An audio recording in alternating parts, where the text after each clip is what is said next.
So Dabira lètò láti iléeṣẹ́ Oodua 106.9 FM Sinop Furniture wọ́n wà ní Onílékeré ní Lagos Abẹ́òkúta Expressway ẹ kàn sí wọn níbẹ̀ kí ẹ lọ ra àwọn tí wọ́n fi ń ṣe ọ̀ṣọ́ lọ́lọ́kan òjọ̀kan àga ìjókòó ọlọ́lá tí bọ̀rọ̀kìnní gbogbo ẹ̀ náà ni ẹ máa rí ń bẹ̀ ní owó tí ò gani lára.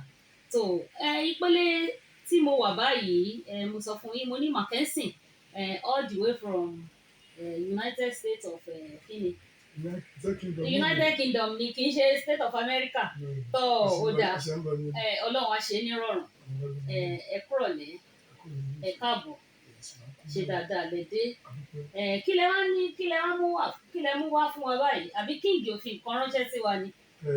Maria ètò ayọ̀ àti ìdúró mi. Olúwa ṣeun. Charles ó dáa. Wọ́n sọ gbogbo méjì àti nípa tẹ̀sí. Tó pọ̀ rẹpẹtẹ ó dáa Olúwa ṣeun. Tó ẹ káwọn ará lé. Àkànjá Adékúnlé Marckenson mi o. Mo máa kí ẹ kú lé o. Láti ìlú London. Mo rántí ìgbà tí mo ń bẹ nílùú London mo kí yín mo ní tí n bá tún délé Adékúnlé Marckenson mo tún kí gbogbo lé. Adékúnlé ti wà nínú Nàìjíríà lọ́wọ́lọ́wọ́ ṣàlàáfíà lẹ́wà ṣàbáyé dáadáa. Àlàáfíà la wà o Marckenson ò bẹ́ẹ̀ nìkan jà Marckenson kí gbogbo lé. Kúnlé ò bẹ́ẹ̀ nìkan jà Kúnlé kí gbogbo lé o. tó Màkẹ́ ò bẹ́ẹ̀ nìkan jà Kúnlé kí gbogbo lé. ó dà àdúpẹ́ lọ́wọ́ Ọlọ́run kí wàá ní nǹkan tẹ́ ní fáwọn ará lé.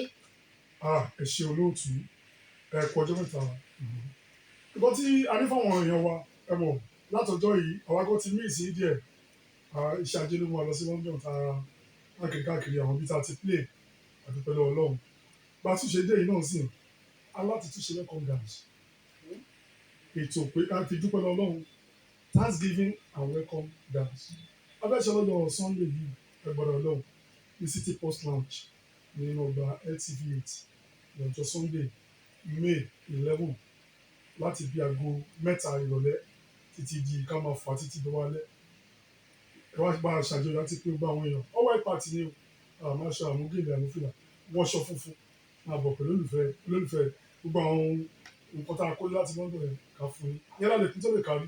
ó ti dà ṣé ọ̀fẹ́ ni wọ́n máa wọlé. wọ́n ní kẹ́ máa bọ̀ ẹ̀kọ́ wọṣọ funfun kọ́dẹ̀ mi sọ pé inú wọn náà funfun káwá fi fàájì ṣe. ká fi fàájì ṣayọ̀ ó dà nígbà tẹ́ lọ sí ìlú London ẹ ṣáà wò àwọn bolẹ̀ gbé orin yín dé. àdúpẹ́ lọ́wọ́ Ọlọ́run bá ìgbà tí mo dẹ́lu London lákọ̀ọ́kọ́ February 14 ni mo ṣe welcome dance fún Àkànjá Adé ní Dorcas Lounge ìyẹn ní Deptford Bridge Adékúnlé Marckenson ní Cross South East of London Adékúnlé ìyẹn jẹ́ 14 àwọn fẹ́ bàárì o ọ̀pọ̀ èèyàn lóríṣiríṣi òògùn ni wọ́n pọ́n alẹ́ Adékúnlé Marckenson àdúpẹ́ lọ́wọ́ gbogbo yín tá a bá ní ká máa dárúkọ àlè dárúkọ tán o ṣùgbọ́n bàbá àgàjọ àwọn promoter mi tó ń gbé mi délùú London mo dúpẹ́ iṣẹ́. Gàjí.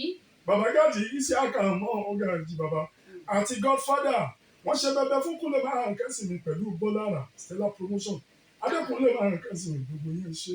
Èrò yapa ṣé Gàjí kan náà ni Gàjí o tàbí yẹn. Gàjí àgbà bàbá Isiaka kúkú Gàjí aṣíwájú ìlú Ìgbórè àwọn ni first manager Alhaji Wasanye so promoter ni wọ́n ní London. so Olúwa ṣeun so lẹ́yìn Dartford tẹ́lẹ̀ lọ yẹn bó lẹ tún lọ. a play ní funky big cuisine ní Ross Green. Dé Manchester ni. Adé Manchester kọrin Adé Scotland. ẹ̀kọrin àwọn nǹkan táwọn owó pounds tẹ́ kó bọ̀ dárúkọ yẹn kọrin ní ó ti dá kò sí wàhálà àwọn ilé àti bàbá àbèjì a máa mú yín sílẹ̀ ní ìkẹ́ tó lọ ó dá.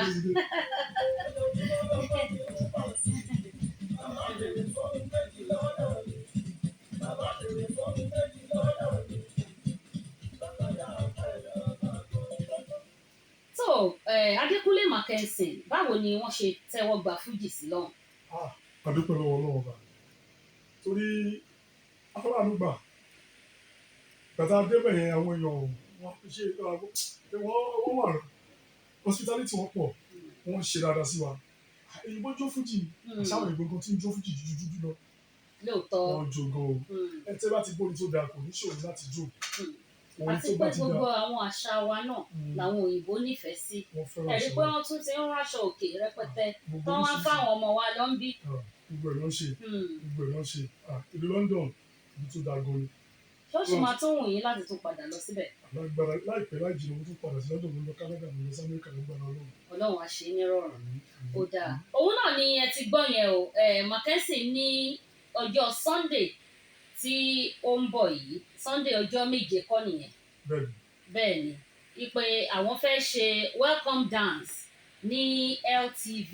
City Post Lounge nínú ọgbà LTV lẹ́gbẹ̀ẹ́ Blue Roof aṣọ funfun nìkẹ́kọ̀ọ́ wọ̀ bàbá àjọ láti di aago 3 títí dalẹ́ gbogbo pákéjì ebi kọ́kọ́ máa kọrin bẹ́ẹ̀ o àwọn olórin oríṣiríṣi máa kọrin. àwọn olórin wo ló tún máa darapọ̀ pẹ̀lú yín. ẹ̀ṣẹ̀ gan láti orí president Fuman Alhaji Sikiru Àìjàgbọ́lá SK Sensation gọ́vnọ̀ Fuman Lagos State nínú tó lè Damendra wọ́n máa wà ń bẹ̀ Ìjìnlẹ̀ Patira wọ́n máa wà ń bẹ̀ so Òkìkí Bright wọ́n máa wà ń bẹ̀ Sikiru Lemon wọ́n máa wà ń bẹ̀ Mẹ́sọ́lá Ògójésù ó máa wà ń bẹ̀. torí mo fẹ́ sọ wípé ṣé fújì nìkan náà fẹ́ jó ń bẹ̀ ni. ó Gaji Harmony ó máa wà ń bẹ̀ hip hop ni so Tosin Ẹnìbà yèyé Tosin Ẹnìbà òun náà máa wà ń bẹ̀ onífújì máa pọ̀ gan o tàbájọ múlẹ̀ gan Kúnlé Marckenson náà ṣáà tí mo kí wọ́n jọ náà èmi gangan ni host tí mo host everybody tí wọ́n bá fi ṣe àjọyọ̀ ó máa pọ̀ gan àwọn olórin oríṣiríṣi náà sì bọ̀ tí wọ́n gbórí wọlé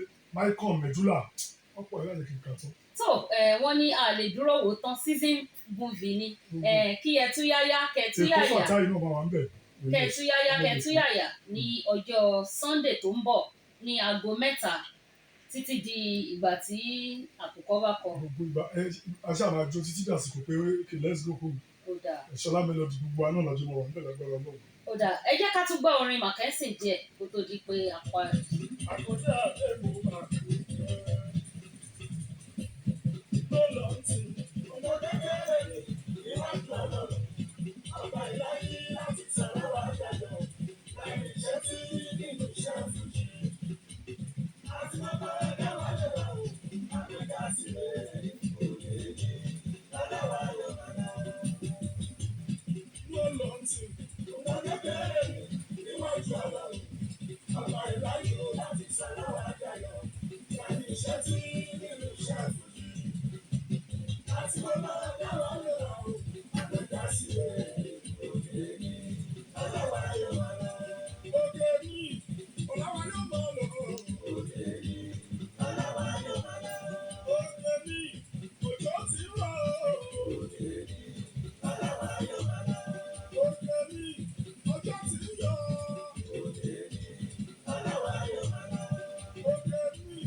àti ayọ̀ ó máa yí bíríbírí á yí kan gbogbo wa láṣẹ Ìdùmarè. àmín.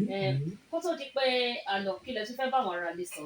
nǹkan tí máa tún bá àwọn ará lè sọ ni pé àwọn wa tuntun tó ń bọ̀ lọ́nà doxology lè ń bọ̀ yẹn kò tún tà wàrà but àwọn wa tuntun tó tún ń bọ̀ lọ́nà ẹ máa múra lẹ̀ tó tó ń bẹ̀rẹ̀ Marckenson pé dé yìí kí ló máa fún wa ó ti ń lọ àti ìpínpọ̀ lọ́wọ́ back to back a máa fúnra wa jẹ ọmọ náà ìsọ̀ agbára lọ torí pé ìlú London ń dùn gan.